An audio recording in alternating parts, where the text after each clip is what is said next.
एक नाम सामने आया, बाबा जान।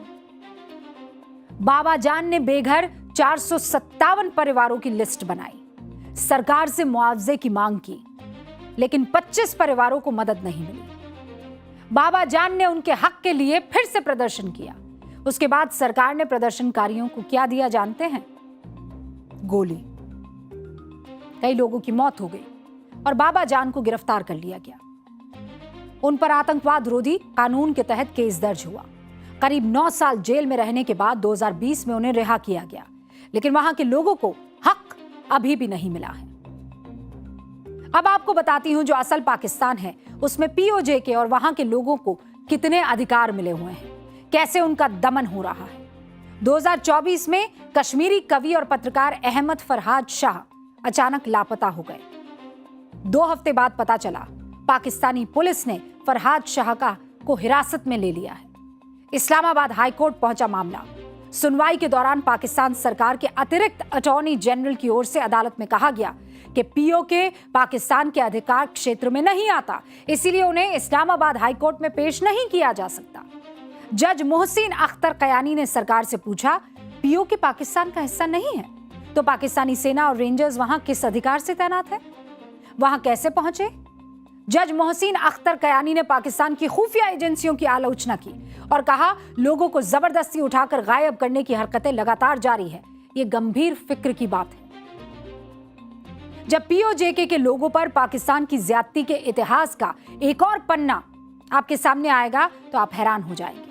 थोड़ा और पीछे जा रही, मई 1988 गिलगित बाल्टिस्तान इलाके में शिया सुन्नी इस्माइली के बीच सांप्रदायिक हिंसा भड़क गई।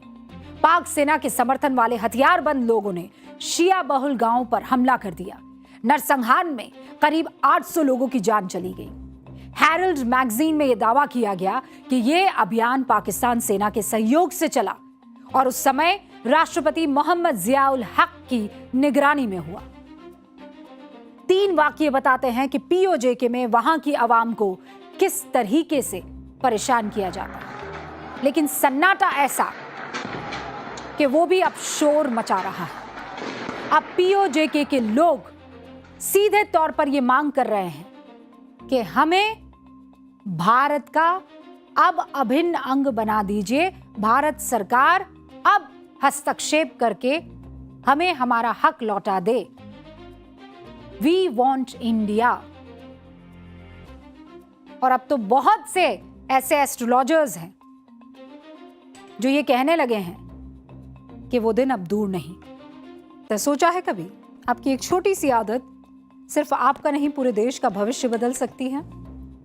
बारिश का मौसम चल रहा है और बारिश के पानी से कई शहर परेशान हैं, लेकिन अगर बारिश के पानी को हम बचा लें तो सोचा है कितना फायदा होगा।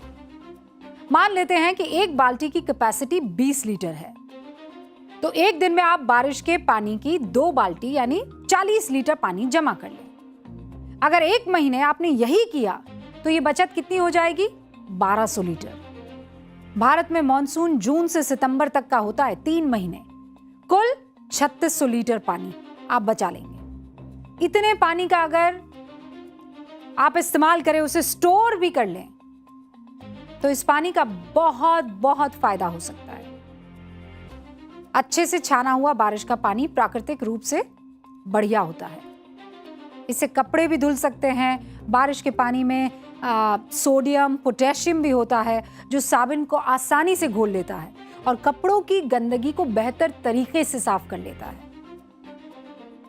और अगर आप पानी बचाएंगे, बकवास।